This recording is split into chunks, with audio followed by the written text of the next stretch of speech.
we'll be hearing from Jose Felipe Torres, who is the CEO of Bloom Consulting. He'll be coming to us from their headquarters in Madrid.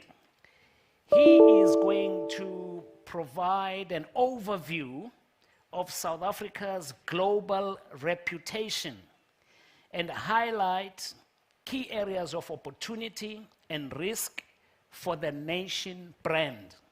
He will also outline best practices for creating a successful and impactful central idea. Nyangizwa, banbenkosi. Mangit banbenkosi, angisho my surname, you know what I mean. I'm not that vain, but if you want to be Banbagwa Nkosi, you're welcome. So I believe we have Jose on the video ready to join. Let me tell you about who he really is, so that you get an understanding of who will be addressing you next. And then after him, we're going to have the international corporate session, which will be chaired by Bronwyn Nielsen.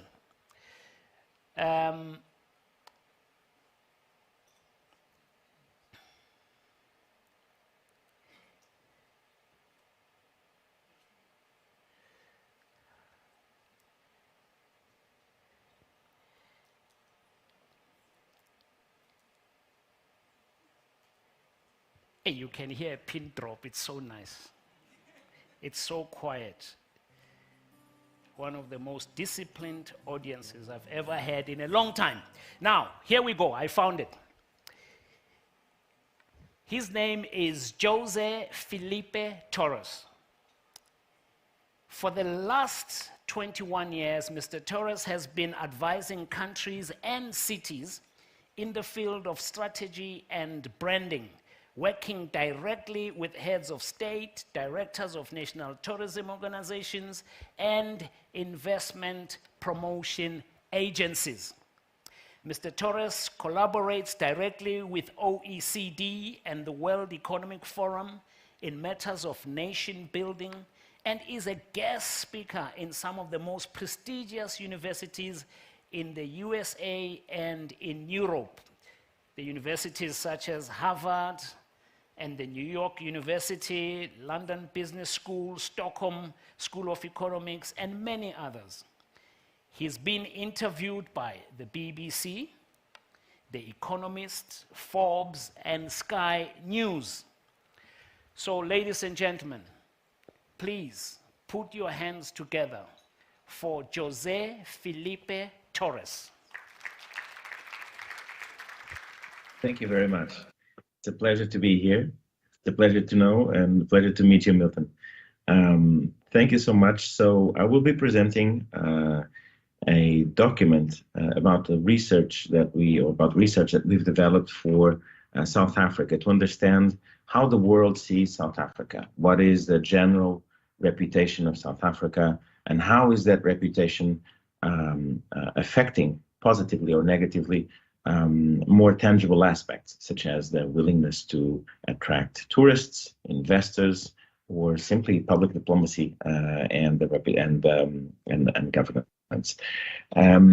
So the presentation that I have here will take approximately 15 minutes, and it's a presentation of a project of this analysis that took place some months ago. So this is relatively fresh.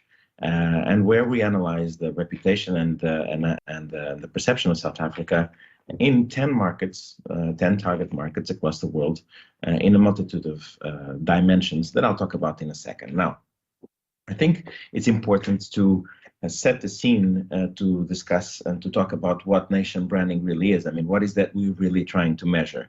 What is the perception of South Africa as a nation brand?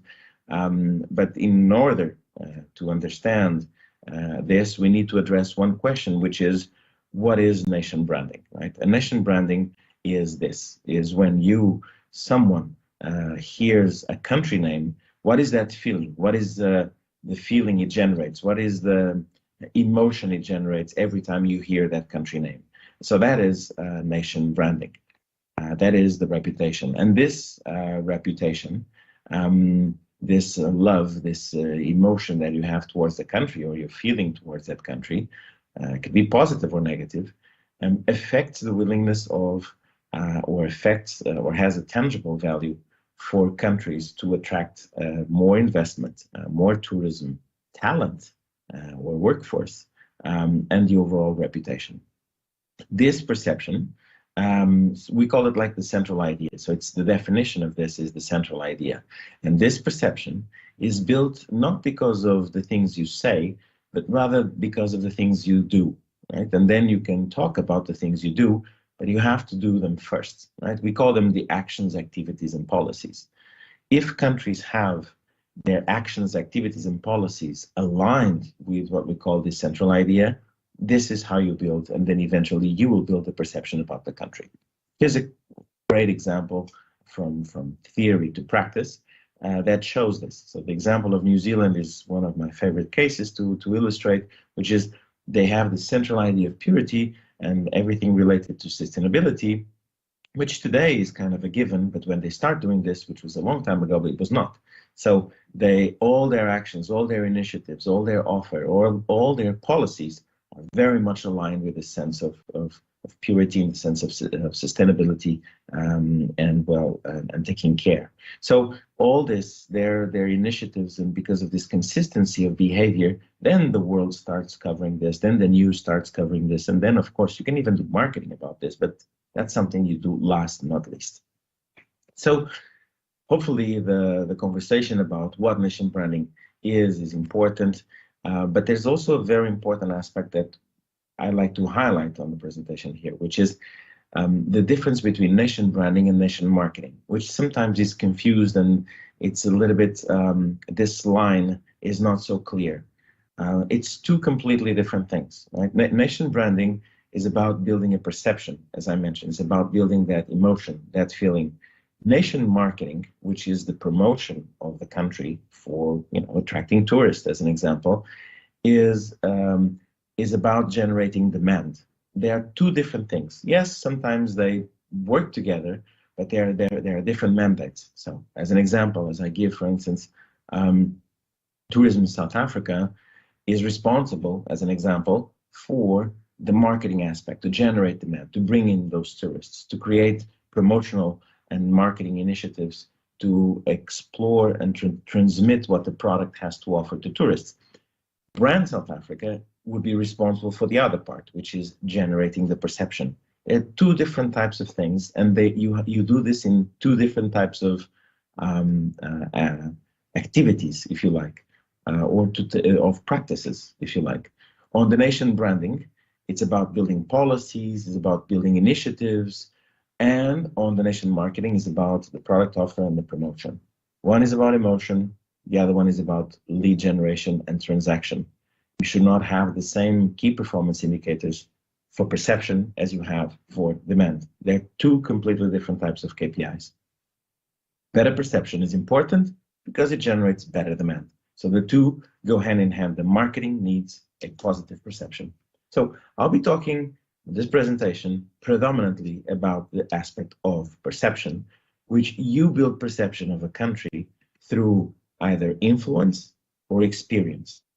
So influence is literally people that don't know the country or have no idea about the country, or they have not experienced the country and they have a type of perception. So there, for instance, the digital identity is very important. And on the experience part is really about the ones that have an experience or know about the country, or bought a product, drank a wine from South Africa, as an example, know someone from South Africa. So that's what we classify as experience. These things influence your perception or create your perception. From one side is influence, the other side is experience. From the influence part is what we call people that are non-familiar with the country, so the influence is very important, and the experience part are the ones that are familiar with the country, okay? So you're going to see this icon, and when we talk about perception that is built through influence and experience, it's important to try to dissect a little bit what perception means, right? What constitutes perception of a country? And you have what we call clouds, or different types of perceptions. And I promise this is the last theoretical slide. From here on there, we're going to see all the information on South Africa. But today we have what we call clouds, which are types of perceptions, like mini perceptions, or different types of perceptions of the bigger overall perception. So these are the elements that constitute perception. So all countries, people have an opinion and a feeling, or a good or bad feeling towards all these areas here, or a good or negative or positive perception about these types of clouds you see here. You see the 1 to 5 here, this line, this horizontal line, 1, 2, 3, 4, 5. We're going to show you how South Africa is performing in all of these clouds that overall constitute a global perception. Okay?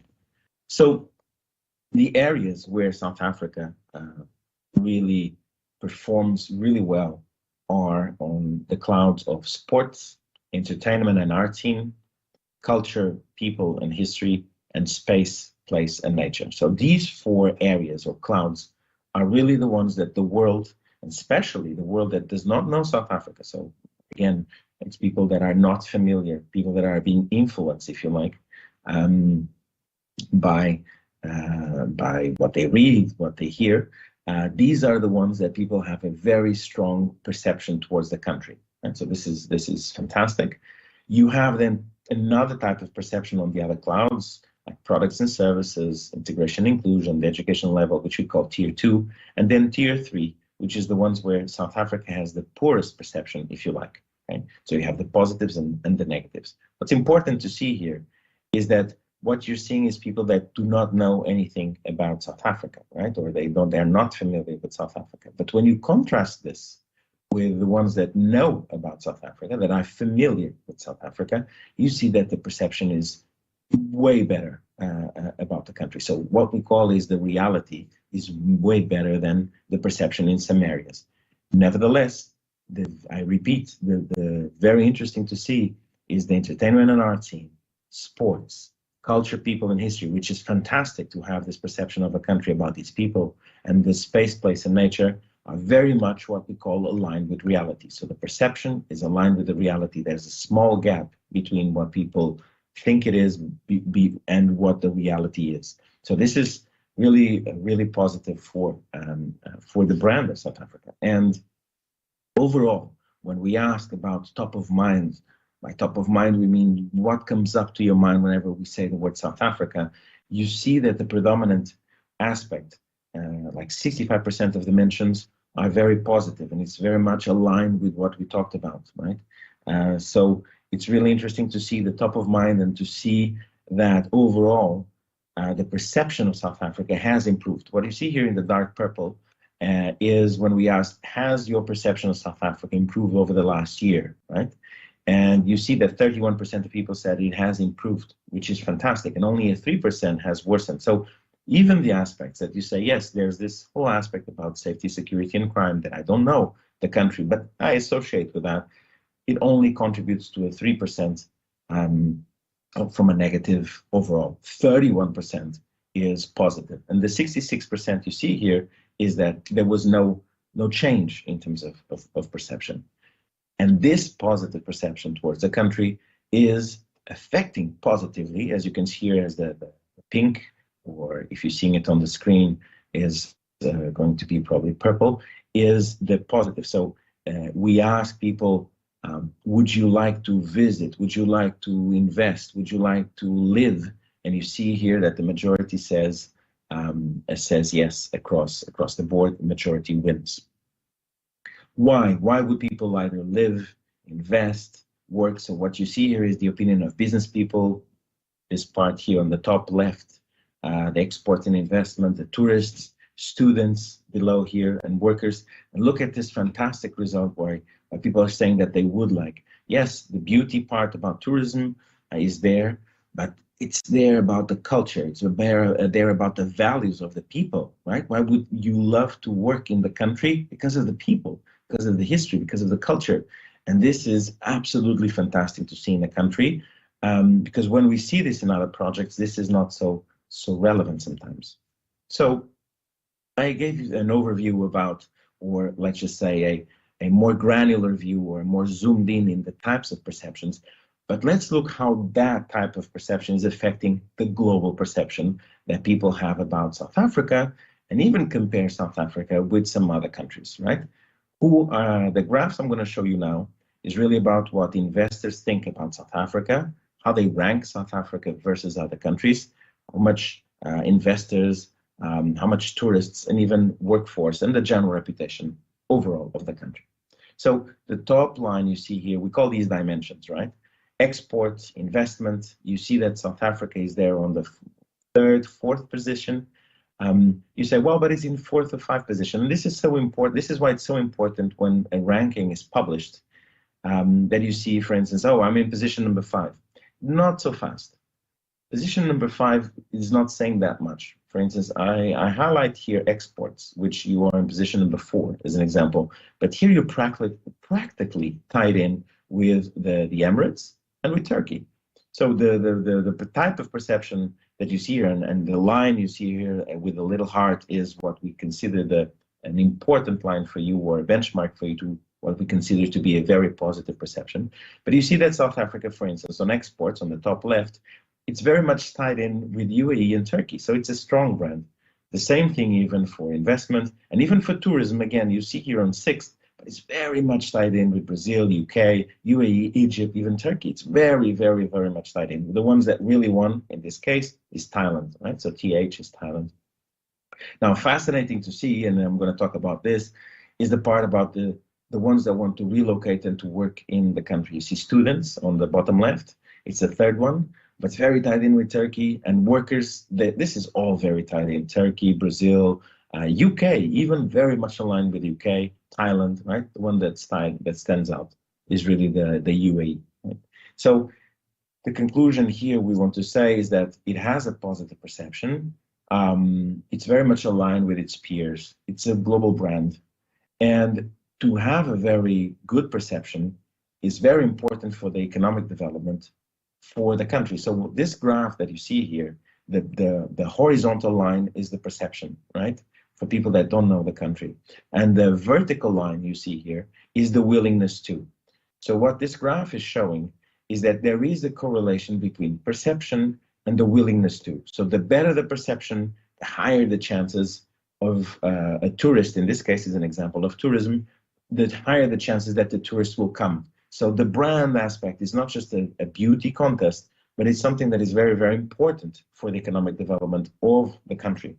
So, and if you improve 1 decimal from 1 to 5, 1 decimal in terms of perception, you augment by 5% the willingness to, in this case, visit, but also to invest, to buy, to live and work. It's very, very important that the country has a positive perception, and the work on that positive perception brings value to the country.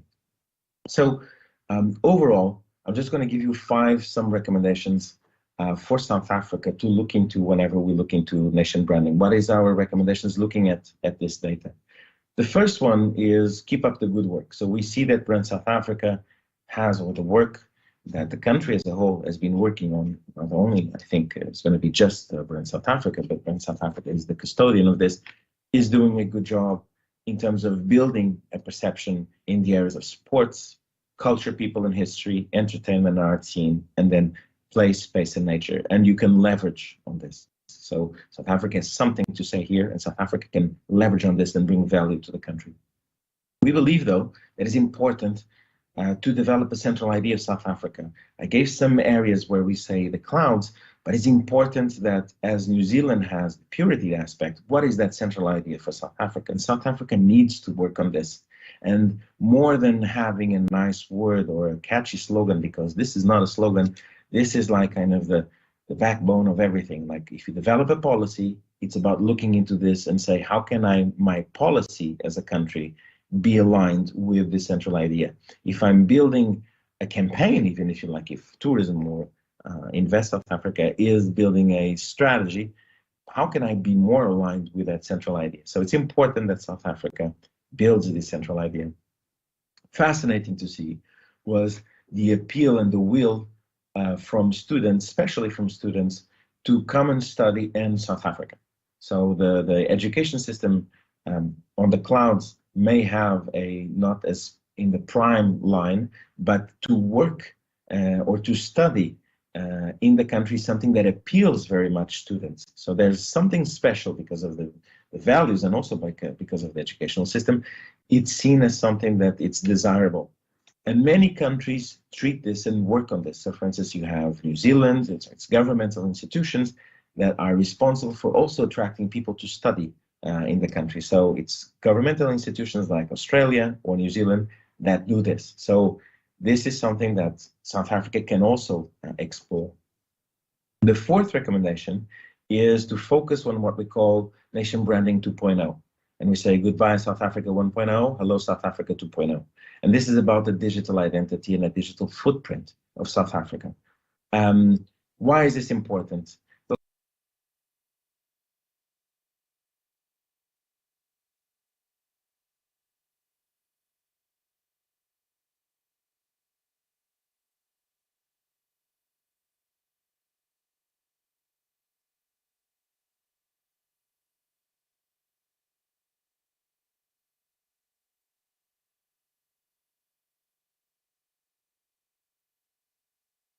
Is one of the biggest contributors for the brand South Africa. So the person that is most responsible here in this event for the identity of South Africa, it's you, Milton. So I heard you work for the BBC, so this is you. This is your responsibility. Okay.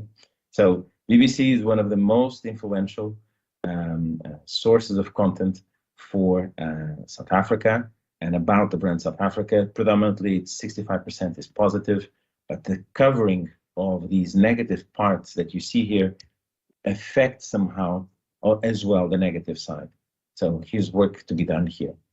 And last but not least, it's important to treat this identity, this part about the digital identity, but not only about the nation brand, to have mandates for managing the nation brand. And it's important to have responsibilities for influence, responsibilities for experience, and also for the demand, and they should be working in tandem.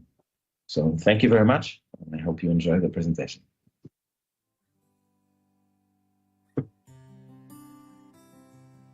Thank you so much, Jose. That was absolutely fantastic. I have one or two questions for you.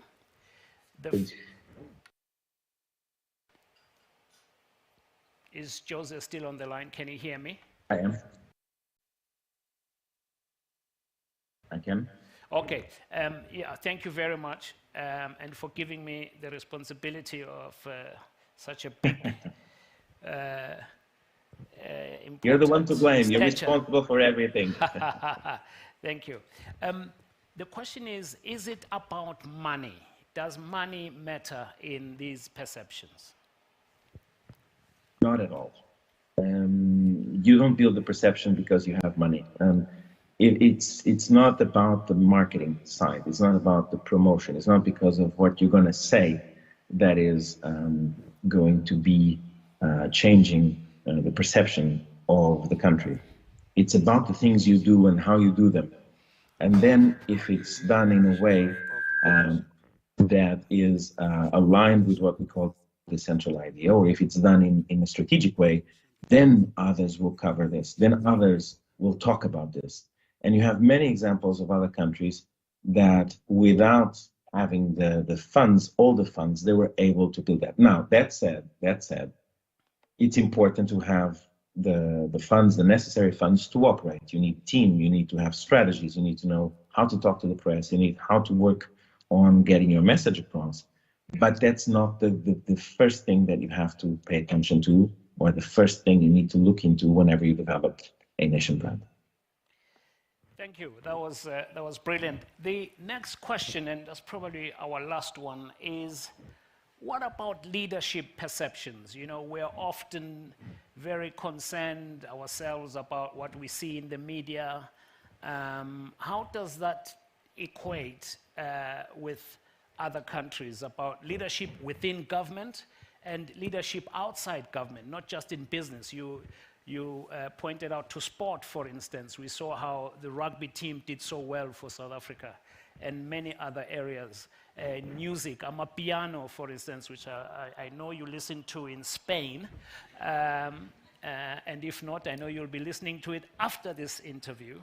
How does that actually balance that perception?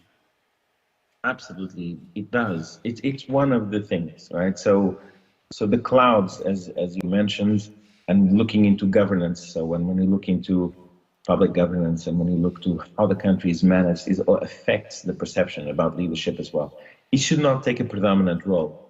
One of the ingredients that is important from a mindset and also from an operational set is it's not about one thing.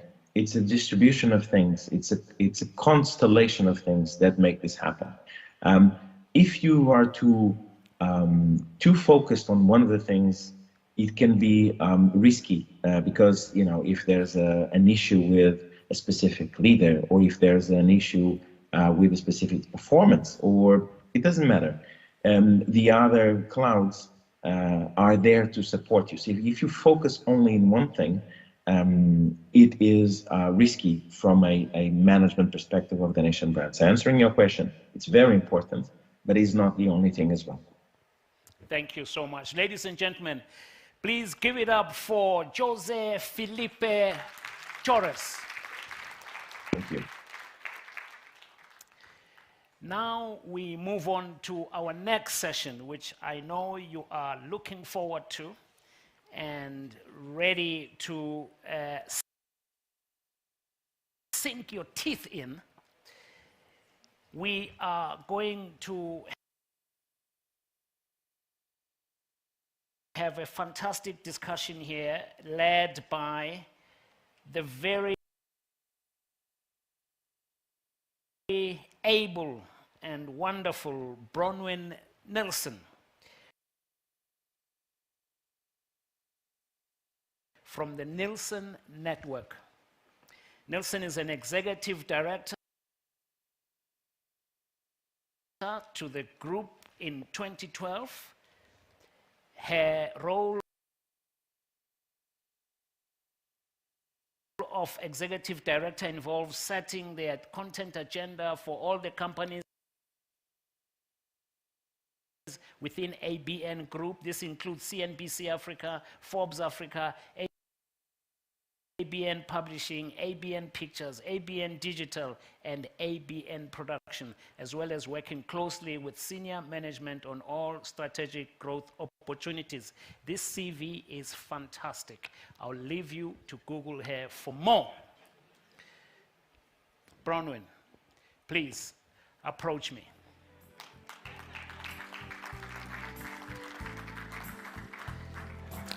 Thanks so much, Milton. I was blushing. I thought I wasn't going to come up after that introduction. Good to see you. You're welcome. All right, excellent. Oh, sorry, comrades. We have a short video before Bronwyn takes over. Yeah. Right, so I'll stand off the stage while we watch the short video and then stand back on. Milton and Nkosi, thank you so much. Thank you. We invite you to a place in Africa that is like no other, the cradle of civilization, the genesis of humankind, where it all began, where new ways of doing business happen every day, and where the world watches our talent in fascination. A place where Nobel Prize winners have inspired a new generation of winners who are leaving their mark on global stages. We invite you to a place that celebrates diversity, culture, and heritage. The only country in the world that is as colorful as the rainbow, where humanity is expressed through our blend of 11 official languages. Headquarters to top South African and international investment banks, financial and legal consultants. Come set foot in the richest square mile in Africa and host your business events at one of the largest convention centers on the continent. Growth is everywhere. South Africa is rich in mineral resources and manufacturing expertise. We embrace global innovation and technological trends. With an array of world-class infrastructure, everyone is invited to do business, visit, explore, and live in our beautiful country. We're one of the world's preferred travel destinations. a winning country where all dreams are valid and realized, where we always come together and build a better future and country. Come invest with us and inspire new possibilities with us. Believe in South Africa. South Africa, inspiring new ways.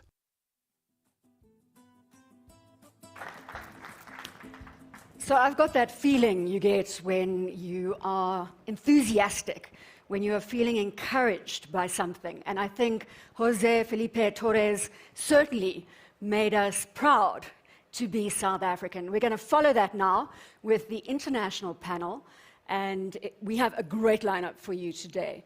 So without further ado, I'm going to call up my panelists, and we're going to get involved in a discussion with international business leaders who are based here in South Africa. We're going to open that panel discussion up to a Q&A around about half an hour before we close out, and I really want to encourage interactivity. This is your session, you are important, and we want to make sure your questions get answered.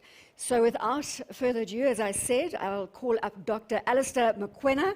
He's the country director of Google South Africa. Alistair, please come up.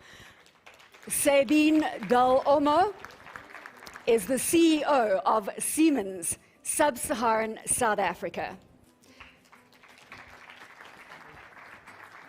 Nyampini Mabunda is the CEO of General Electric Southern Africa. And Caroline Nelson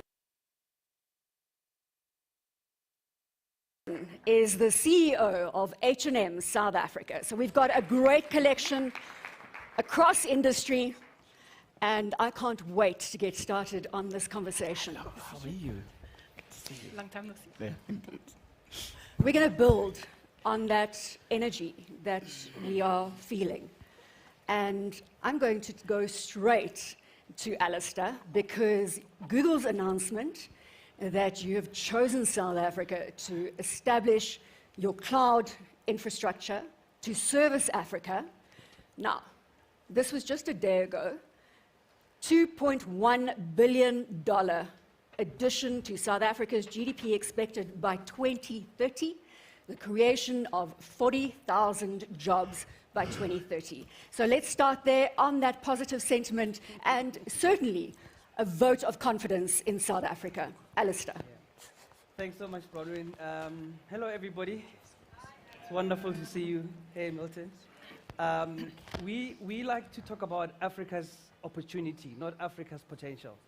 I think potential is so 20 years ago. Potential suggests that Africa needs to be rescued. We see Africa as a proper business case. So the investment for us is not charity. It makes commercial sense. But I think it also speaks to the fact that we see African nations as digital sprinters.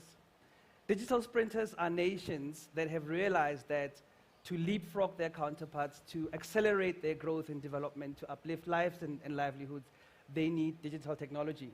There is nothing that helps you scale much like the internet does. We've seen the spin-offs. So hence, last year, October, our global CEO, Sundar Pichai, announced $1 billion investment across the continent over 5 years. And this $1 billion investment was a nod to the business opportunity on the continent. It's also realizing that by 2025, a quarter of the world's youth population will be on the continent. And there's about 1.2 billion of us on the continent, but only just over 300 million are on the internet. So if you look at the headroom in terms of digitizing Africa, making sure that every African is not left behind, every African takes advantage of digital technology, we all have a role to play. So we often say quite glibly, it takes a village, but it really does take a village. So the collective work that all of us are doing to shine the spotlights on Africa's business case cannot be overstated. And I also think that that $1 billion investment that we spoke about largely focuses on investing in infrastructure in the continent, to broaden access to the internet, and to ensure that we really and truly drive inclusive and shared growth. Because that's the only way to kind of sustain any nation. And I think for democracies to thrive, it takes all of us to think about how do we broaden the middle class? How do we ensure that everybody has an equal chance at success? So I'll just pause there for now. Sabine, you are known as one of the most influential women in engineering in Africa. Siemens has been in South Africa since 1895. That's more than 125 years. I think you've got a lot that you can tell us in terms of your journey, particularly you've been with Siemens for 30 years. Yeah, well, I'm with Siemens a bit more than 30 years, so, but don't want to reveal my age.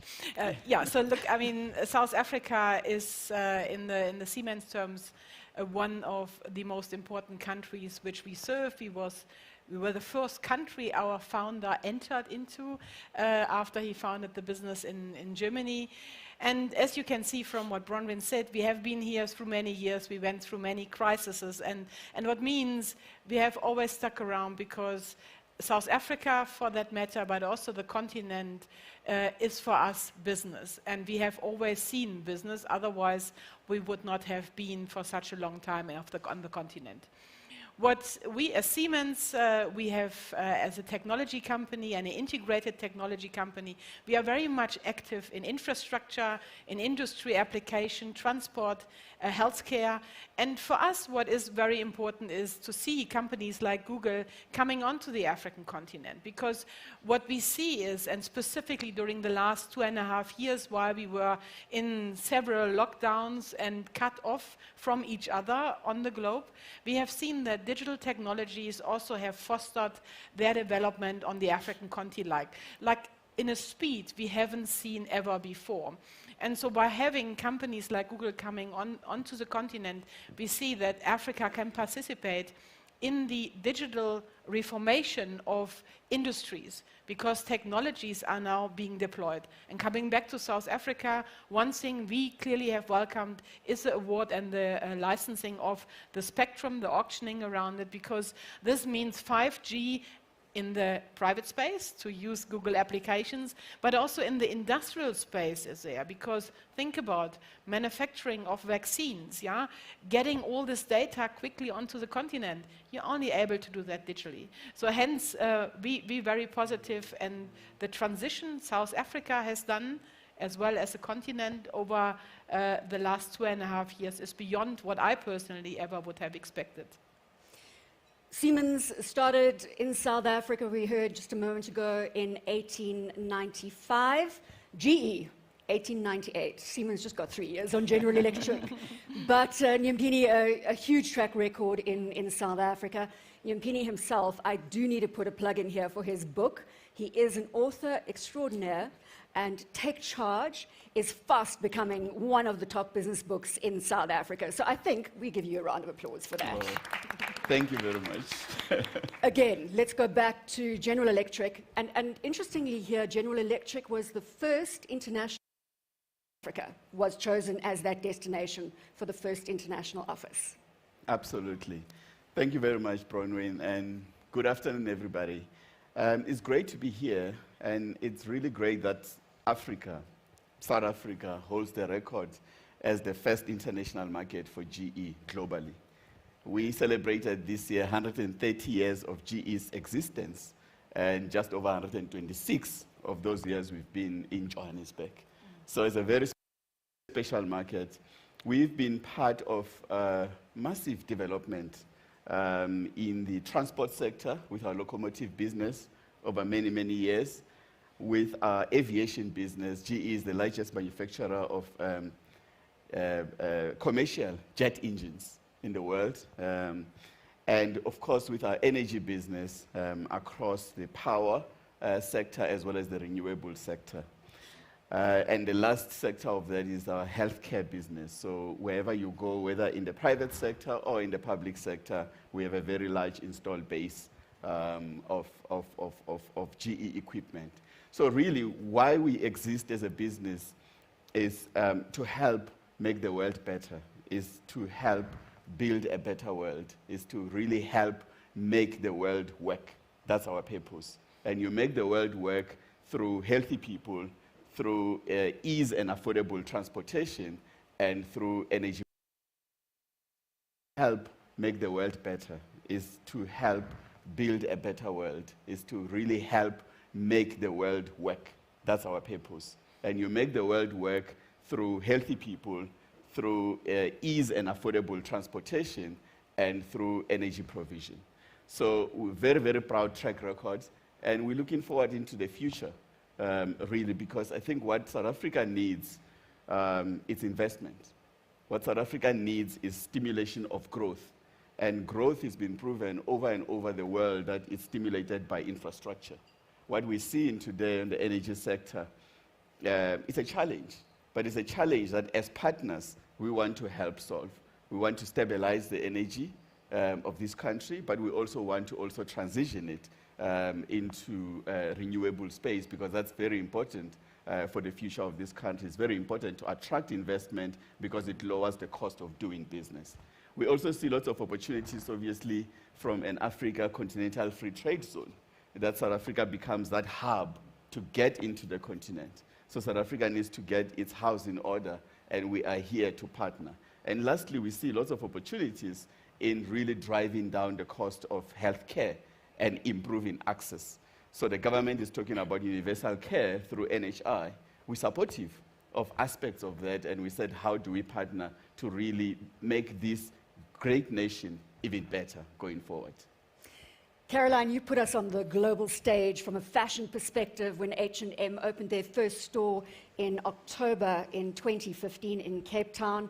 There were queues for miles and miles outside of that H&M store, and we celebrate you being here from a retail perspective.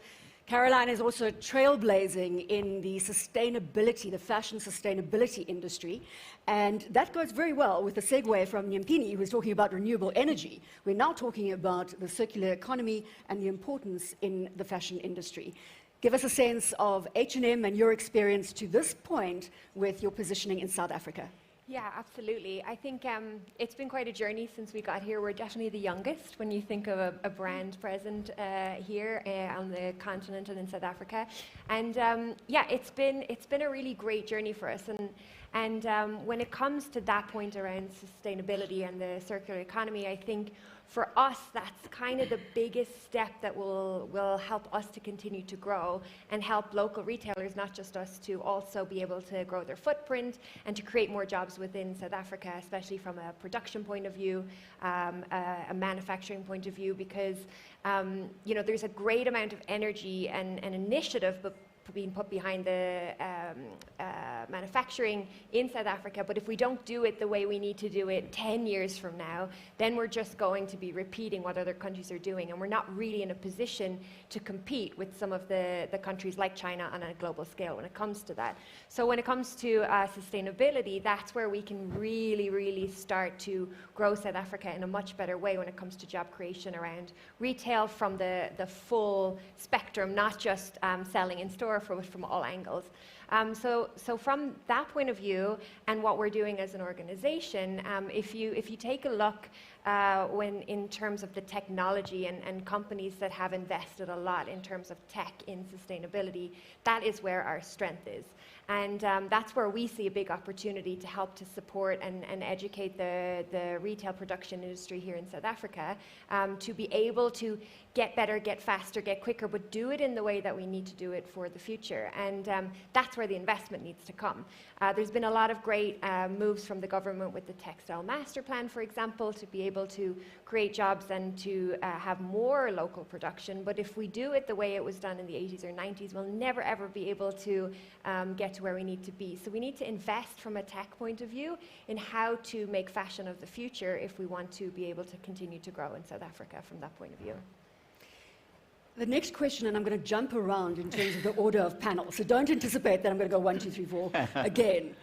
But I really want to understand or have some insight into the conversation around the boardroom table with your international colleagues. We, as South Africa, know that we're not in the easiest operating environment right now. Headlines dominate globally, and often they get exacerbated by the international media. So, Sabine, when you're sitting around the table with your colleagues globally, and they say, South Africa, it's your turn to give us a report back, do they start that with a couple of questions or kind of feel a little sorry for you? Well, they don't feel sorry for me, so that's a good thing. No, but look, I think the facts, and it has changed for South Africa quite a bit over the last 2-3 years, because for the first time also Operation Vulindlela shows quite a bit of intent and also on execution already. So which is very good, because obviously before we have seen that vital infrastructure in order to be productive in the country wasn't that well maintained. And I mean, we can talk about it. There are energy, transport, water. I mean, the list is very long, but what we see is that it's attended to and that it's actions. And we see the first fruits coming out. I mean, we had the renewable program, 3 projects made financial close. And these things are proof points when you have these discussions where you can say, it's not anymore just, you know, a PowerPoint slides presentation in the sense of what could happen in the future. Now we can say it's going to happen, or it has happened, which is a very positive thing. The second part is, which in our context, because as industry, and I'm talking for Siemens, but I'm talking also for all the German business in that matter, which are active here in South Africa, we all have the obligation to reduce our, you know, footprint within doing operation. It is sustainability, but in the context of sustainability is more. It is climate change, but also the impact we leave later on. And South Africa is, for many of the countries, think about automobile, which is one of our biggest industry, which we also serve here in South Africa. They want to sell cars. Most of the cars are going for export, and they need to prove these kind of touch points of investing into sustainable projects. So what we are seeing when I have exactly this discussion you asked for, I can show these points of investment our clients do in order to sustain and sustainability-wise prove their operation going forward. And one very good achievement which had positive public notification is the COP26 Just Energy Partnership or program, the JETP, which has been concluded with South Africa. And I think this is something the country can be incredibly proud of, because it's the only country who sealed a deal during COP26. I hope we can, in 4 or 5 weeks in Egypt, can show some, you know, tangible results or already action items going forward. But these are the things which makes, us at Siemens proud, which makes my life very easy to have a proposition for South Africa. The second part is when we look at skills, and I don't want to steal Google thunder, but, you know, we have insourced quite a number of our digital skills into South Africa for our global service. And why did we do that? Because in South Africa you have the possibility, you find people which come from all walks of life. They can talk to a global audience. I mean, if I talk about our Siemens internal communication, our social media handles which we have, it's served from South Africa for the globe. Because you have people which speak well English, and then are all life settings which can occur, and they have a positive attitude. So that is for us something which and so every single day we export South Africa. At COP27, this broadcast is going out live right now on biznews.com. And Sabine, we're looking forward to catching up with you on an interview in that forum. Absolutely. So your experience around the boardroom table is a positive one with your international colleagues. Alistair, are you also seen in the same light as opportunities abound for South Africa when you talk to your international colleagues? So the first thing I'll say, Bronwyn, is that no exco in the world looks at the map of the world and says, where do I have charitable conversations? Where do I have commercially sensible conversations? Shareholders won't let you do that, right? So we have 2 basic conversations. And as we know, strategy is about choice making, where to play and how to win. So the way to play choice is about geographical location. Where do I want to be present because of the size of the opportunity? I spoke about the fact that we've got about 900 million Africans that still need to get onto the internet, have a smartphone, be digitally literate. I mean, that's a huge, huge headroom. You multiply that by any currency on the continent, there's your business case, right? So that's the first. The second thing is, how do we win? And winning is about overcoming barriers. I spoke about our investment in infrastructure. Makes sense. Let's lay down the Equiano subsea cable, which we've done. It landed 6 weeks ago in Cape Town, very exciting. What that does is it brings fast, reliable, affordable internet access from Portugal down the Atlantic coast of Africa. landed in Togo, in Nigeria, in Namibia, and recently in Mailbox Strand. Alistair, are you also buying generators from General Electric as Google just to make sure that that internet connectivity can stay up and running? What I will say that it takes a village. We're all in the ecosystem, right? So then we have those discussions around, okay, fixed access, bring down the cost of the internet. So this cable will be operational within a month or so. We anticipate that it's going to add 0.32% percentage points to GDP. It'll create indirectly 180,000 jobs over the next 3 years. It's got 20 times more capacity than the previous cable, and it's going to treble internet speeds and hopefully reduce wholesale internet prices by 25%. So that's access for you, right? Then we look at language and local currencies, because if your language isn't represented on the internet, you are excluded. So we looked at what can we do to our products to drive inclusivity. There's about 7,000 languages spoken in the world. We, as Google, have an app called Google Translate, so we've got 133 languages that have been translated. And 2 months ago, I announced that we added 24 more languages, which are spoken by 300 million people around the world. And many of those languages come from most populous countries around the world, whether it's Asia or Africa. South Africa, you'll be pleased to know, has 8 languages represented on Google Translate, which represents 80% of the people of this country. So language is no longer a barrier. For those people that cannot type or cannot read, we've got a new feature now where you can actually say a command to Google search in your language. And we've added about 14 languages to that. So that's just some of the things we've done to drive inclusivity. Thank you. Yeah. So, and then there's also a bunch of other work that we've done to remove those barriers. and we'll get to that. So we are seeing that the opportunities are enormous for soft infrastructure development, for hard infrastructure development. So GE, you must be smiling all the way, Nyampini, when you sit with your boardroom directors globally, because power, aviation, healthcare. No, absolutely, Bronwyn. I think, you know, if you look at the world is rebuilding transportation and aviation, and actually the volumes are coming out nicely. You may have seen some of you at the AXA results presentation 2 weeks ago. I think we're back to about 60 to 70% of the volumes.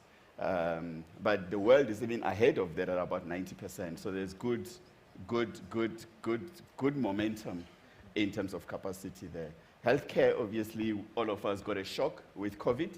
And now everyone is rushing to build the right infrastructure, but also improving access. And renewable energy is the jewel, right? There's more demand right now all around, and there's great funding for green projects. So opportunities are huge for businesses like ours. For me, in the past, when we were having a conversation about South Africa, there were 2 big concerns, and I think Sabine touched on some of them. I think one was the lack of action. So this is a land of promise. Lots of talk, lots of strategies, but nothing happens. That was the reputation, right? We're just not getting things done. Whether it's I'd the actually extend that reforms, to the African continent, to be honest. Yeah. I mean, the conversations that we have at every forum, exactly. on every and platform. then you come back a year later, it's the same conversation. You come back 5 years later, it's the same conversation. But in fairness, this has now been, on the first point, it's now been made easier if you look at the red tape buster, right? If you look at the reforms we have in the energy space, the changes that were announced by the president in the energy space are most far-reaching in a century. Yeah. Yeah? And that is real action. Exactly. The enablement of PPPs that we've been talking about for over a decade or 2, Yeah. it's now real. So that gives credibility to say, oh, actually, finally, we've seen a sense of agency and we've seen action being taken. The second part, unfortunately, that was holding us back is corruption. Governance, ethics, corruption. You would not believe the positivity that is coming out of state capture reports and the action that is being taken as a result, and just the transparency around that, to see ministers appearing in court and so on and so forth. It's actually saying that we are leveling the playing field. Although, and the international Nibidi, I markets mean, like to hear that. I take that. Yeah. But there are new headlines around corruption entering the absolutely. fray right at the highest level. We won't go into that now. Yeah. So, you know, it's not all a bed of roses. You're not asking me what's under my bed. No, okay, or in your couch, no. Yeah, and absolutely, but the point is the transparency and the trust in our institutions. You know, the institutions, the actions and setting up structures to investigate even at the highest level, that gives us credibility. So I think, for me, that makes the conversation easier, let alone the fact that from a business point of view, we all know the infrastructure that we need to do, and enabling of the private sector to actually invest in that infrastructure does make the conversations relatively easier. And then the last point is there's a lot of expectation and promise on the Africa Continental Free Trade Zone. You know, because when Africa is organized, it's easier to do business with. And I chair the US South Africa Business Council, so I'm very active with AmCham and the broader American businesses. The sentiment is so positive, and I think the fact that the President Biden has called the Africa-US Summit on the 13th to the 15th of December, which is the first time the US President has called all of African presidents in 8 years, right, for this kind of a conversation. It's also giving hope and positivity that Africa is open for business. I want to pick up on that positive note. I've just come back from Rwanda, and they're one of the 9 pilot countries for the African Continental Free Trade Area. Their first consignment of coffee went to Ghana last week. So we are seeing action happening where the African Continental Free Trade Area is concerned. Fantastic. And I'm sure it's just going to heat up from here. Caroline, is your retail experience different to the soft infrastructure, the hard infrastructure, plugging gaps that are very wide across not only South Africa and Africa? What is the retail story? Yeah, it's different. It's obviously a different field that we're in, although we can help everyone look great when you hire those 40,000 people. It's really cool. No, it is different, and of course there is a lot of existing, why not? You know, there are a lot of existing local retailers with a long history in the country with massive presence in terms of brand.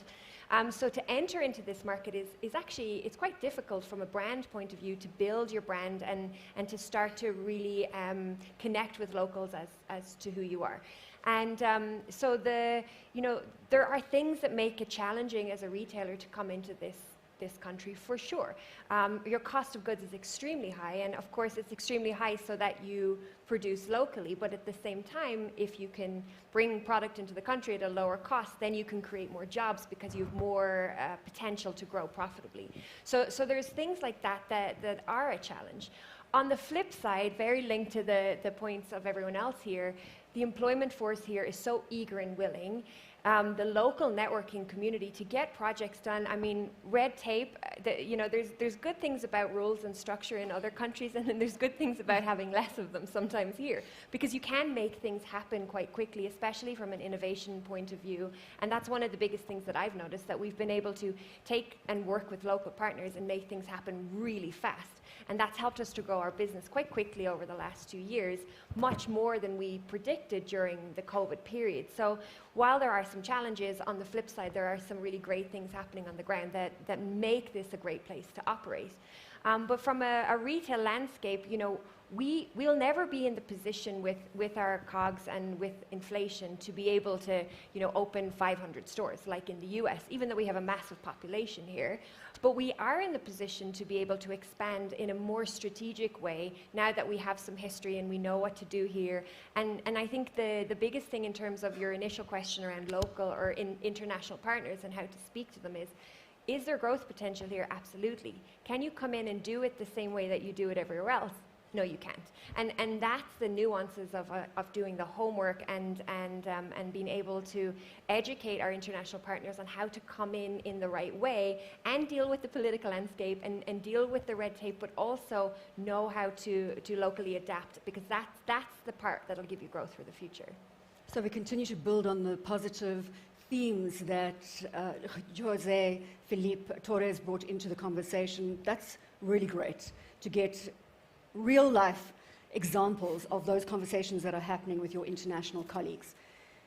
We've got about 20 minutes before we come to the audience to delve into questions, so please get those questions ready. and we will have a roving mic deployed as we did in the earlier session with Gugu and Fupi. And as I said, this is all about you. Alistair, this gateway to Africa. Now, if I look at your decision as Google to choose South Africa for the cloud operation, to access Africa and give Africa that cloud, I mean, that speaks gateway to Africa, volumes. And is that how it's seen?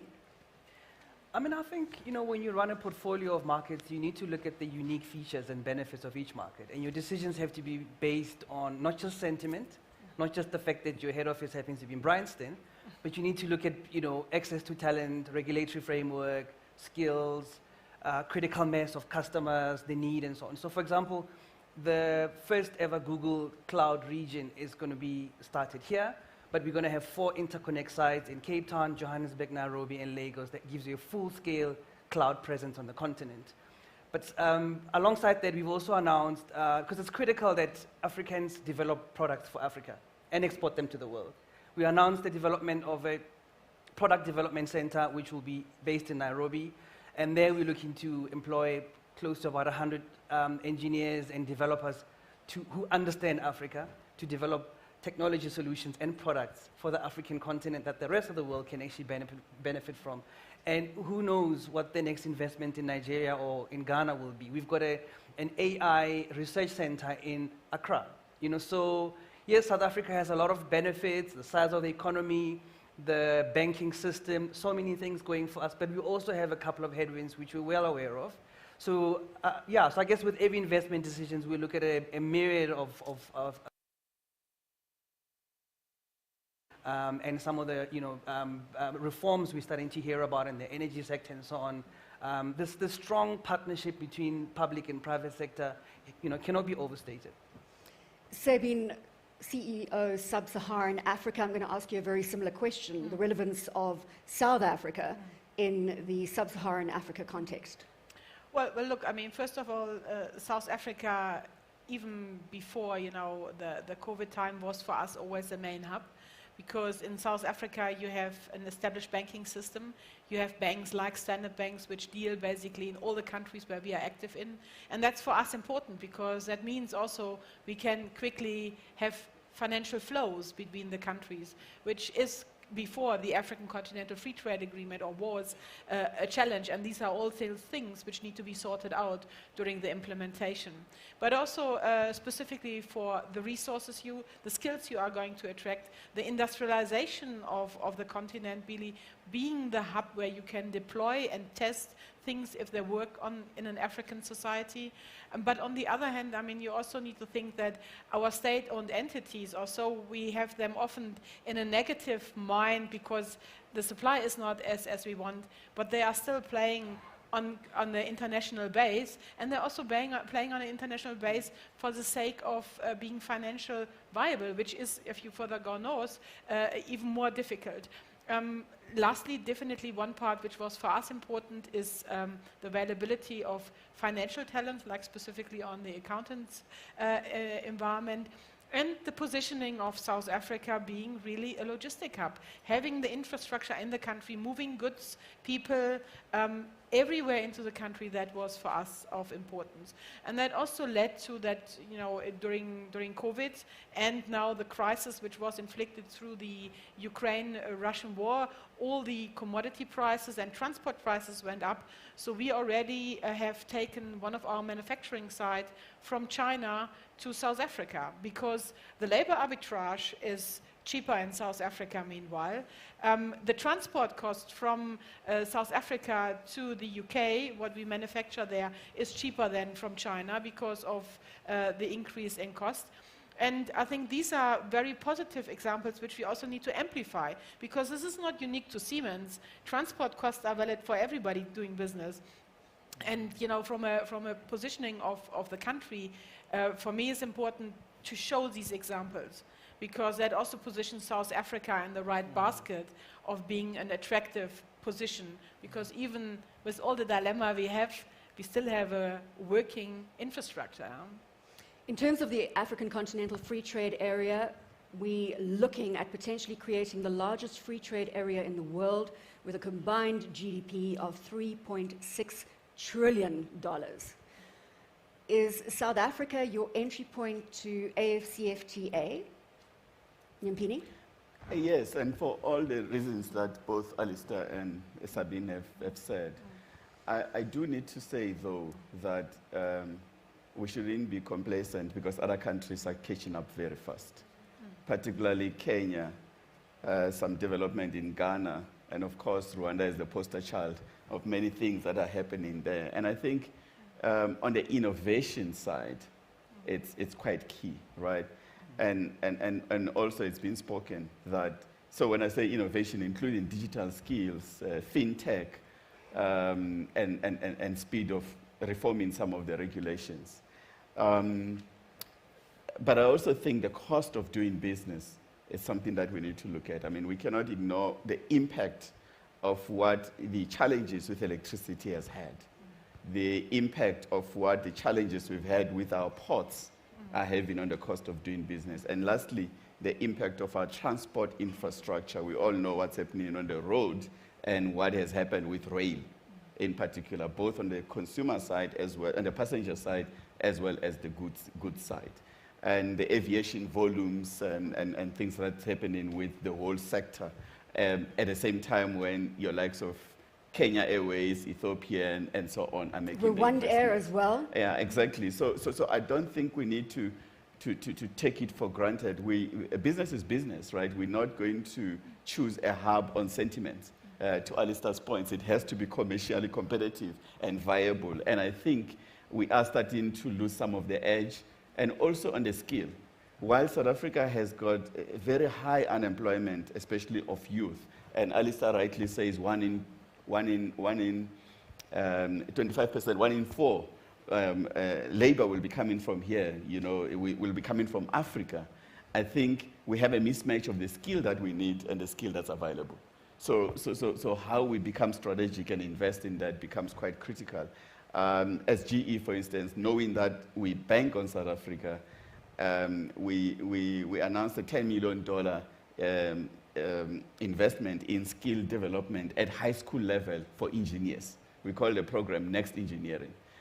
Because when you project the kind of infrastructure build coming the next decade, we need to build renewable capacity, renewable plant capacity per year in the next 10 years, equivalent to what we've built for the last 10 combined. But we need to do that on an annual basis. Where are we going to find engineers? So we've been proactive around that. And I think we need those systematic intervention to keep South Africa competitive. I think lastly, Bronwyn, there's a lot we can learn and we can leverage from the auto industry. What we are doing in this country with the auto industry, where 90% of the cars we make here are exported, whether it's Ford, BMW, Mercedes, and all of that, through all of the incentives and the organization, it's actually a best practice global case study. We need to replicate that for energy. We need to replicate that for manufacturing if we are to win in the Africa Continental Free Trade Zone. But we're not yet there. We need to move fast. Just had a conversation with the CEO of Mercedes-Benz South Africa, Andreas Brandt, and he echoes your sentiments. Manufacturing South Africa, exporting and using it as that gateway to Africa and the conversation with the CEO of Mercedes-Benz South Africa, Andreas Brandt, and he echoes your sentiments. Manufacturing South Africa, exporting and using it as that gateway to Africa and the rest of the world. Caroline, you've been nodding as Nyampini has been putting forward these points. Growth aspirations for H&M here in the South Africa context, what does that depend on? Yeah, I was nodding because I'm completely in agreement, especially in the areas that need to be invested in. We're also running a similar program we just launched yesterday called STEAM, which is science, technology, engineering, art, and math, and it's an investment in young women from previously disadvantaged backgrounds who wouldn't have an opportunity in those areas, because we can see that that's the future that's needed here when it comes to industry and how this country needs to grow. So programs like that, education programs that expose people to these areas, is what will make this country grow. In terms of our growth strategy, it has been difficult historically to make a business case to go into some of the other African countries as a single country. So with the free trade agreements, this helps a lot to be able to be based here and to use this as a hub, especially if you're already existing in this market. And a business case based here where you don't have to open a new corporate office and you know, in every single country you go into is a lot healthier than some of the previous ones. So that gives us a lot of potential for growth, and that's something that we're looking into. There's a lot of potential for growth in the digital area from a logistics point of view. I mentioned earlier from a production point of view, but then also in terms of growing store count. And the type of stores, they have to be different. We can't open a V&A every time we open a new store. That will be a massive investment and isn't the right store for every single profile within South Africa. So there is a lot of potential to grow, but it has to be in a strategic way. And linked then to the African continent, then you have something really great when you look at that on paper, as opposed to, you know, maybe opening one store here or one store here. When you holistically put all of these things together and have an educated workforce coming through who are in the fields that are needed for the future of the industry, then South Africa looks really bright. So I've got an esteemed media colleague in the audience here. I'm sure many of you follow Ashraf Garda, who is the CEO and founder of Champion South Africa. And I often use him as my barometer on the general undertone, because Ashraf is always cup half full when it comes to South Africa. And I love following you. I was desperate the other day when I saw a tweet coming out from Ashraf, who just said, "You are making my job so difficult, I don't know what to do." Now, he's my barometer of sentiment in South Africa. I want a mic to get to Mr. Ashraf Garda. If you can stand up for us, sir, the CEO and founder of Champion South Africa. And you know, this is my gift to you. How are you feeling? How are you feeling right now? This has been an honest conversation. Well, we're muted for now. You see, there we are. No, well, I think it's wonderful being here. I feel good. I mean, to state the obvious, you know, being pessimistic about certain aspects of South Africa doesn't make you unpatriotic. So you can't paper over the cracks and say, actually, we have no load shedding. We have load shedding. We have a water problem. We have potholes. We have all those things. Do I love my country? I still love my country, and that's the part that we need to pick up on in terms of, you know, what we need to do next, right? But so, yeah, I mean, thank you for the shout out. But perhaps maybe now that I've got the platform, could I ask a question? Of course. Yeah, okay, because I think it's an important question to all of you, and I would have done it anyway, Bronwyn. That is, this is a business discussion, right? So what do all of you think, whoever wants to answer, of course, is South Africa's USP? What is our unique selling point? That's point one. Number two, what is our national purpose right now? To make it easy for those who don't get it, in 1988, the national purpose was end apartheid. Very simple, right? In 1994, it was nation building, called it Rainbow Nation. In 2010, it was the 2010 World Cup. So what is our national purpose? And for all of you as captains of industry, do you, if any, link the national purpose to your purpose, or is it the other way around, where hopefully your purpose can influence national purpose? Hopefully you can answer that. Thank you. So let's start with the USP. Thank you, Ashraf. Let's start with that unique selling proposition. Any takers on what South Africa's unique selling proposition is? Yeah, so I mean, I don't think that we should try and invent something that's not there. We are the Rainbow Nation. We are the epitome of a diverse nation in terms of the flora, the fauna, the people of the country, the cultures. We often refer to it as a frontier nation that makes a plan, and that's why our people and our talent is so popular around the world. I think, you know, if you travel around the world, you'll see that there's a little bit of each part of the world in our country. Inclusion. We have the most unequal society with a Gini coefficient of 64%. And we have to drive inclusive, sustainable growth. You know, when everybody talks about the triple Ps of people, planet, profit, we are the face of all of that. So I think what we have going for ourselves is that we have diversity, equity, and inclusion as a daily experiment and a pilot. And if we get it right for the world, and we can export that for the world. Yeah. Yeah, maybe to add to it, I mean, when you look at it from as a country, yeah. So whenever you bring anybody to South Africa, they are amazed about, you know, the people, the friendliness, the openness, and it's not, you know, just an etiquette. It's true. It's coming from the heart, and I think that's very inviting for people to come to South Africa. But as Alistair said, I mean, from a legislative point of view, I think the gift South Africa has to be a living democracy in progress somehow, having the freedom in the context of you can say what you want without any repercussion.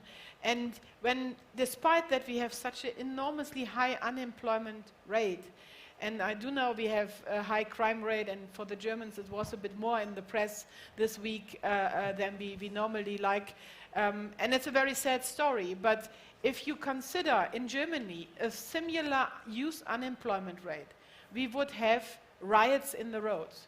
In South Africa it is not. People are patient, people want to progress, and they give everybody the time to make it happen.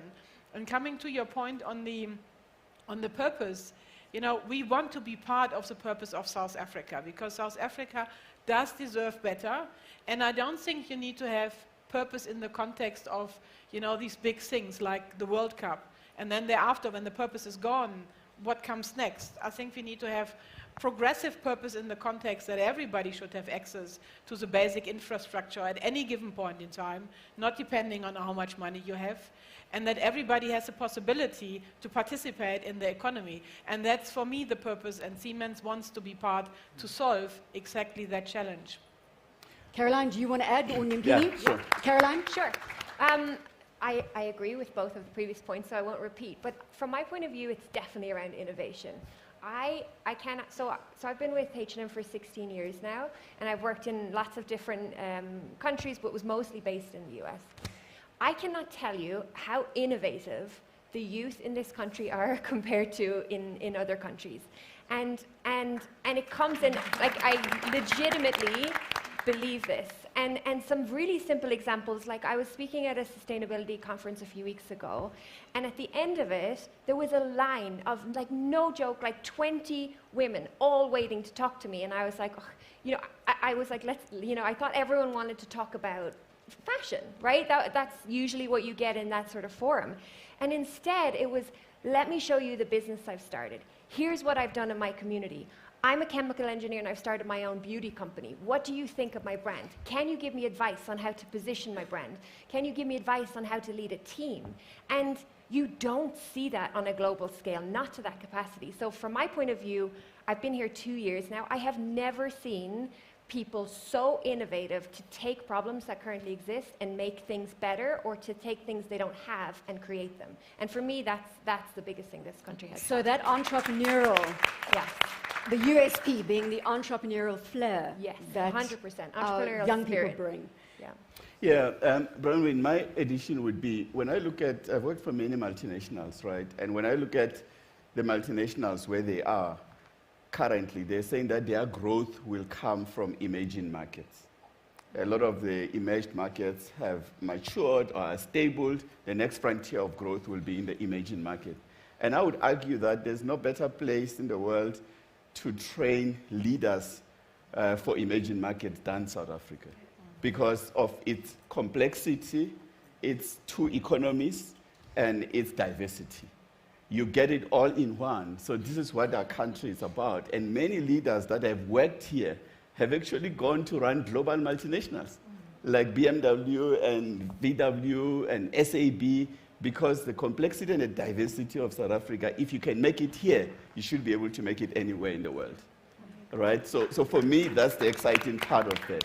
But when we talk about what should we rally behind as a nation, what is it that should unite us? It has to be about, your theme is on point, it has to be about fixing our economy, rebuilding our economy. Because the truth is, up until 2019, for 10 years to 2019, the economy grew only CAGR of 1.4%. If you forget the COVID years and you look at the next 3 years projection, as the governor of the Reserve Bank said 2 weeks ago when he increased interest rates, the economy is going to grow at best 1.7% for 3 years. So now, if you take a 15-year CAGR, we have an economy that has grown for about 1.7%, under 2% for 15 years. And the population has grown faster. So the reality is that at a per capita basis, we've become poorer. You cannot have a market that cannot exceed 2% growth in 15 years. That's a crisis. And what we need to really about is how do we turn around this economy? How do we actually bring back the glory days? If we can all put our heads together on growing this economy, because when the economy is growing, it attracts everything else. So I think we go back to the point in the first round that we discussed, and that was that we are seeing action, particularly in the energy space. And that is what you were celebrating as a collective in the first stance. So we need more action. Yes, can I have a show of hands? I'm going to get the mic to you. I just want to understand how many questions. Oh, very, very nice. This is lovely. All right, so let's go there, and then we're going to move around. We'll come here, and we'll get everybody's questions in. Thank you. If we can get a roving mic to our lady there. Thank you. Good morning, ladies and gentlemen. My name is Zaz Wagwamolo. Lovely conversation, and thank you, Brand SA, for bringing us together here. And also seeing a lot of young entrepreneurs. It is amazing and it is beautiful. And I believe that the reason why you invited them here, Brand SA, is so that they can be part of the conversations. But not only just to be part of the conversations, but to understand exactly where we're moving to and what the direction we want to be taking as the country and as the people. And listening to you speaking, lovely conversation, I love that. But one of the things about these conversations is that we have them year on year. And then you look back, and we want to look back and be able to say, what was the impact? What did we achieve? We spoke great English, amazing, that is beautiful. But what I want to know is that, as one of the people from Empower Entrepreneurs, is that what are the opportunities that you have in all your individual spaces for the entrepreneurs that are in this house? How can they leverage in what you're doing? And how do we make sure that when we come back next year, you can proudly say, I sat on this chair, this is what I said, and these are the young people that I've been able to bring on board and carry them with me. Thank you. So what I want to do, given, if you can just open my mic there, what I want to do, given that there are so many questions in the room, I'm not going to get each of you to comment on each question. So I want to take her to respond, and then we're going to go into the next question. Somebody to respond, and we'll go on to the next question. So who would like to, sorry, your name? Pizzazz. Right. You're going to take it, Alistair. Yeah, so Zaz, thank you very much for your question, and I think you're absolutely right. We need to do progress updates. That's why last year, October, we said we're pledging $1 billion, and we pledged to bring 500,000 small businesses online over 12 months. We now have 1 million new small businesses online, and they belong to the youth. And 50% of the businesses that are benefiting from the Google Startups Africa Investment Fund and Google Black Founders Fund are 50% women-owned. The other thing we spoke about was we want to train 10 million Africans in digital skills over 5 years. The number has exceeded 7.5 million. So there's a lot of examples, and I think your point is well made, and I think we need to be coming back to these conversations, particularly the pledges, and say, materially, here's how we've moved the dial. And I think that is also quite a point that we don't have any politicians on the panel. We've got business people on the channel, so I'm not the channel, on the panel. So we are basically talking about doers, about executors, people who are accountable for their bottom line.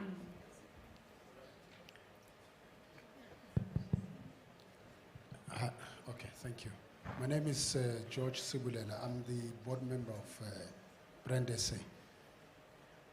Colleagues, firstly, let me say the panel is of a very high quality, very impressive for today. Thanks for the work that the Brand SA has done. Thank you. I just want to follow up on what the lady just said, and I'm quite happy that Google has done something. When I look at the panel, it's Google, it's a Fortune 500 company, GE, Fortune 500 company, Siemens, large business globally headquartered in Germany, H&M, very big retail business. The elephant in the room is we tend to talk about creating employees than business people. And my question is, when we go to various platforms, in my other capacity, every time when we talk and the young entrepreneurs raise issues, there is one big elephant in the room. It's funding and capital accessibility. And I haven't heard, often I don't hear these big global companies talk about the establishments of high-risk venture capital funding that can facilitate entrepreneurs to excel and even allow procurement opportunities to be accessible to the young entrepreneurs. And honestly, I want to challenge that we need to think beyond that. Who would you like to put that to? Can I take it? You don't mind? Yes, Sabine. Look, I mean, first of all, thank you for your question. And when you look at Siemens, so we a level 1 BE contributor, which gives away that obviously within the enterprise development and supplier development arena, we have quite a number of programs going. And so what we do, we have two areas, and one is sometimes a little bit a challenge in the implementation because of the local requirements in South Africa and also the currency. So we do fund projects through our Siemens Financial Services, particularly in South Africa, because what we want to do, because in our Siemens Financial Services is a bank. We have a banking license in Germany. And so we fund projects specifically in emerging markets in energy and in health.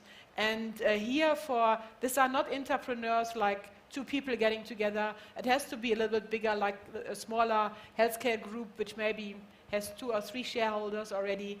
But we fund them. We just did a project here with Razor Rights in South Africa for about 10 million euro on equity, which we injected. And we come with our technology knowledge to help them to run 4 or 5 hospitals here in the on South African soil for, you know, the middle income population. So we have these kind of examples as well for the energy side, where we have also smaller IPPs participating.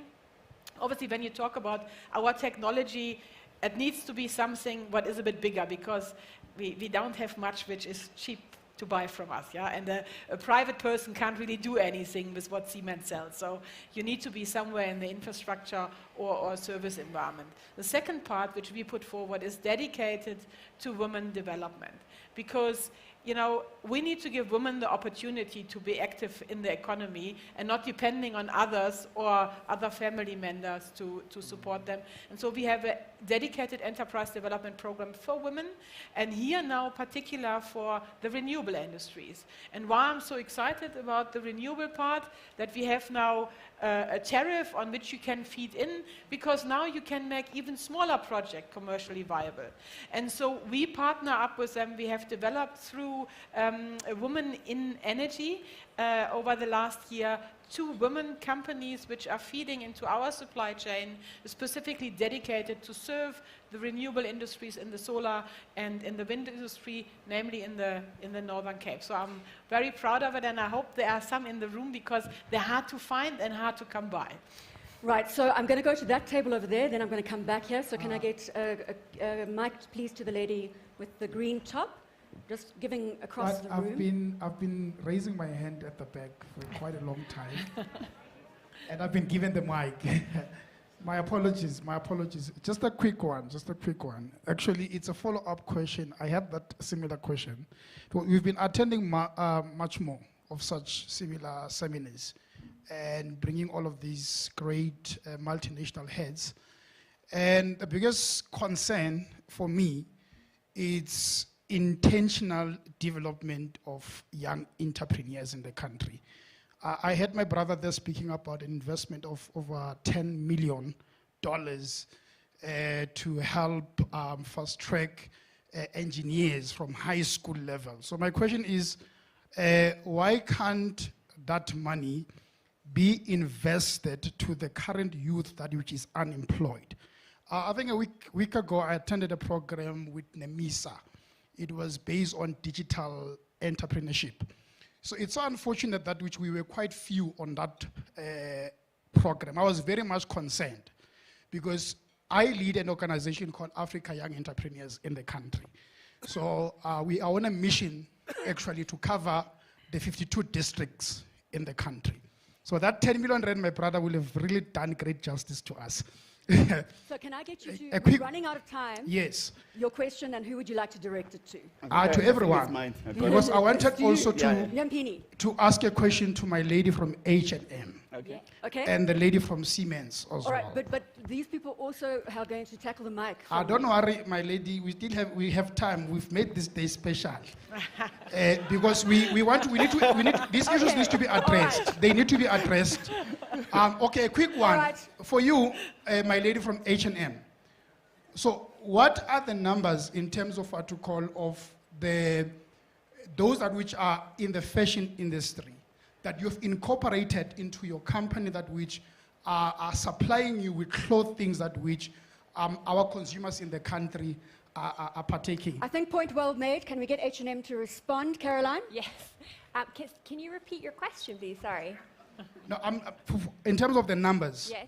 of the entrepreneurs that which are within the fashion industry. Yes. So how many of those that which have you incorporated into the company that are currently supplying H&M in the country? So local content. So basically, when you look at our organization here, we've just over 800 employees in South Africa. There's only 2 who aren't South African. And all of the resources we work with around our creativity, etc., are local. So it's basically the entire organization and everything that we do. We do bring product into the country, of course. Our fashion comes from all around the world. But in terms of our local employment and the initiatives, it's 99% South African. So. I'm going to allow you one more question for Nyampini, and then I'm taking that mic away from you. All right. So you wanted to put to GE?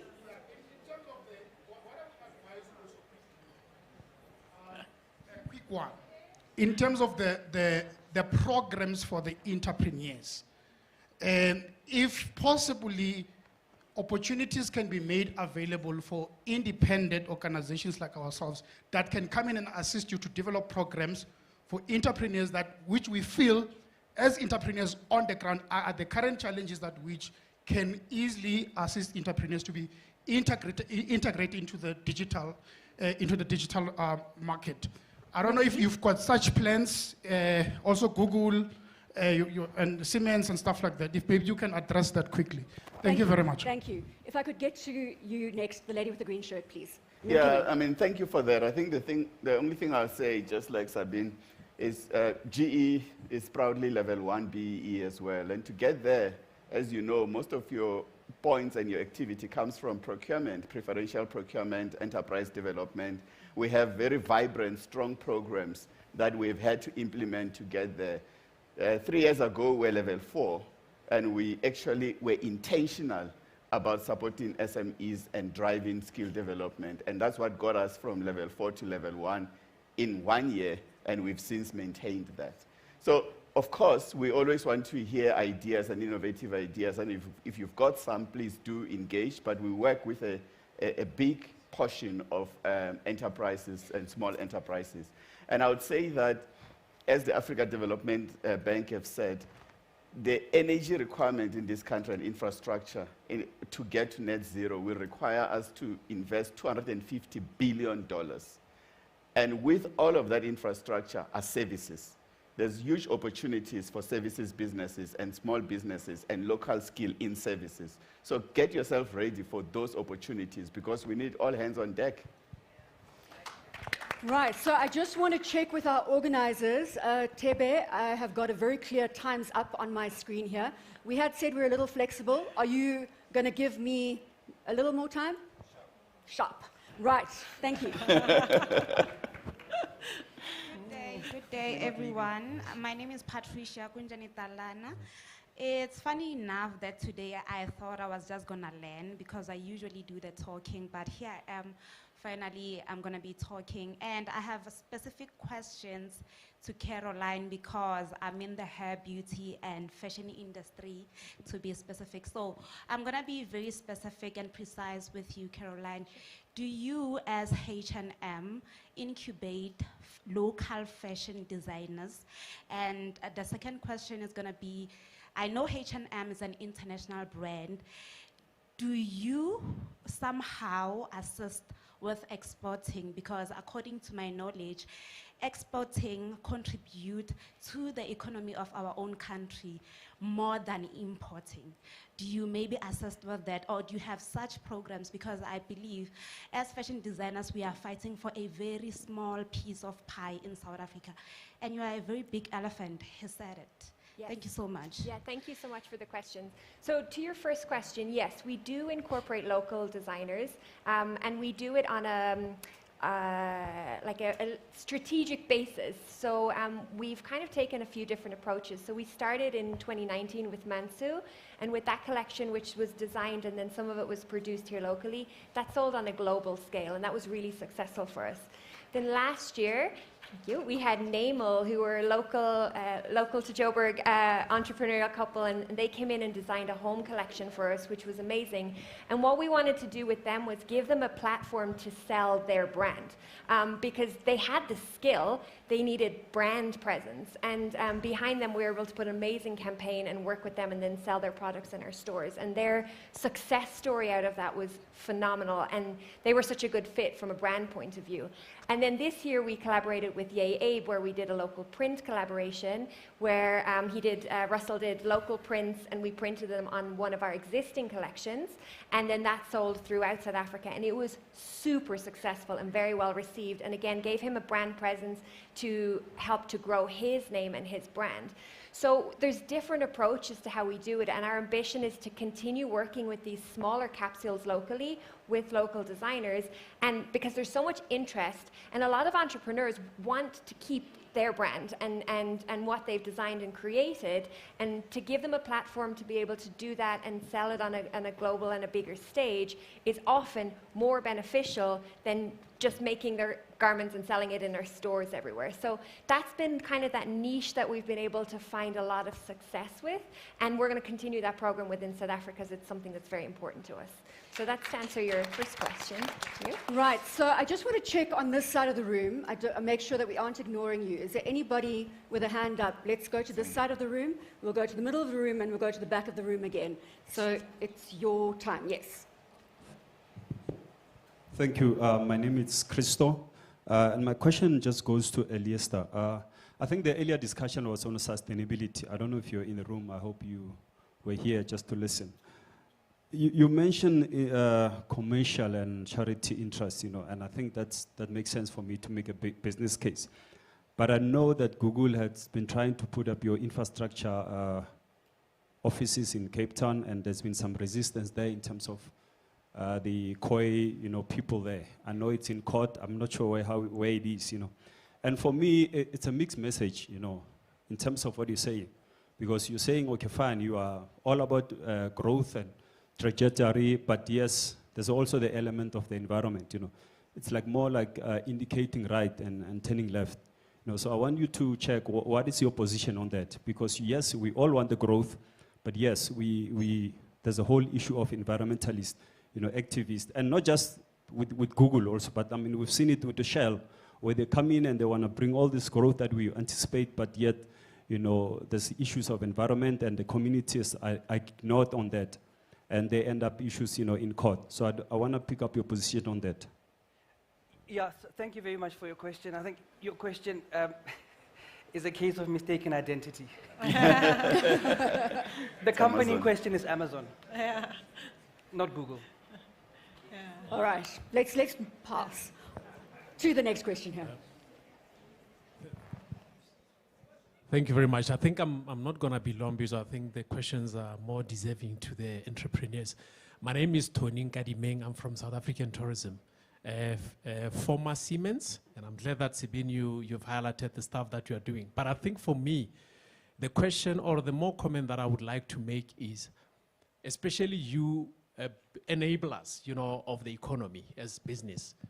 how do you see, especially as we drive rebuilding the economy, how do we rebuild value chain economies around, and I'll explain what I mean by that, you know, especially when you look at, we spoke about the automotive industry as a good example of how we have really built a solid foundation in terms of exporting. But then how do we build value chain economies around each sector where, for instance, around the automotive, you then build value chain economies of those suppliers of the automotive industries, including even go as far as building universities and schools that are focusing on technology for automotive.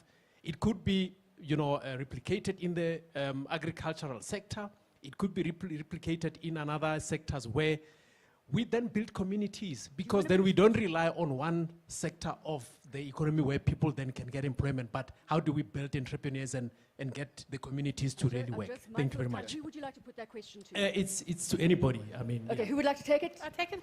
Well, look, I mean, from a business point of view, I think South Africa has the opportunity to build this ecosystems. As I said before, in South Africa there is the infrastructure available in order also to export. That's why the automobile plan is working, and the ministry has already put one for agriculture, for textile, as well as for sugar. So there are more plans which are currently coming in. But I can tell you one thing which has changed significantly, and when you look at past times, the distance of South Africa to any market was just too far. With the change in, for instance, the transport cost, South Africa becomes more attractive because it makes a difference how far you are away from somewhere in comparison maybe to China. What is important is, and this is something to look out for, because of the increase in energy costs for, say, for instance, Europe and also Germany, you must think that for some of the industries in Germany, energy costs have increased by more than 250%. Yeah, all of a sudden industries for energy was not even a number on the income statement. It's a significant burden. So I had a discussion with the chairperson of the German Industry Association, and they are really looking at, you know, offshoring some of the energy production to other countries where the labor arbitrage is better and the energy availability is given. Now you think about the renewable energy program, which is going to be rolled out fast in South Africa, because we feel today what it is when we don't have energy. So now you think, even if you have renewable energy before you make hydrogen out of it, it's still cheaper to use the energy for industrial applications there where it's generated. And there South Africa has a unique opportunity to position itself. And then you get like machine builders and these kind of industries which can really foster these economies you want. But the window is not long open, so we need to really speed up now. Do you want to add to that? Nyimpini, we're closing out now. Unfortunately, I'm not going to ask for more time. I've done as much as I can on that side, and I know there's a lunch that's waiting. So we are going to close up Nyimpini. There are hands everywhere. So I have to make a call at some stage. Nyimpini? No, you have to stimulate investment. That's what the auto industry has done. You incentivize it, you stimulate investment in that value chain. And then the second thing is that you have to create a market.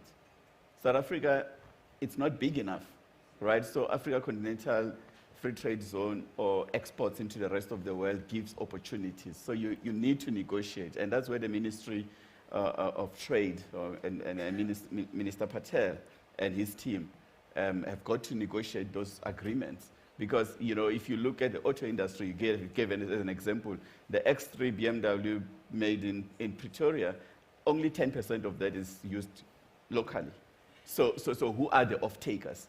A lot of opportunities to set up manufacturing in South Africa exist and have existed, but the market was not big enough to make it viable. So export into Africa, export internationally. Then you create the value chain around that. Alistair wants to add? Yeah, and then when you look at typical small businesses, they present with three needs. One is access to capital, access to tools, resources, and skills, and access to markets. But very quickly on capital, we need to see more interest-free loans. We need to see more non-dilutive investments that don't require equity. Small businesses are tired of selling equity, so businesses must just give money to stimulate to your question, Tony, the whole value chain. So that's my contribution. Thank you very much to our esteemed panel. We've had H&M, GE, Siemens, and Google Thank you for your time. Thank you for your believing in South Africa, your investment, and thank you so much to our audience. Another round of applause for them. Thank you.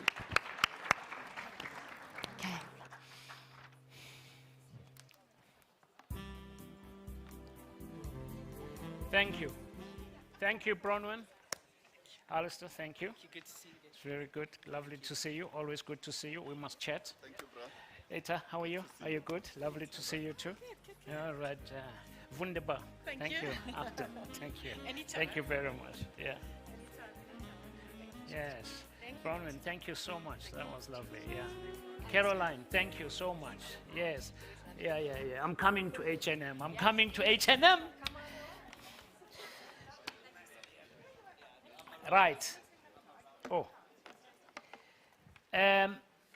It's that time of the day where you're going to feed, you're going to be fed, you'll have lunch, and after lunch we need to be back here by 14:15. 14:15. 2:15 ngesizulu.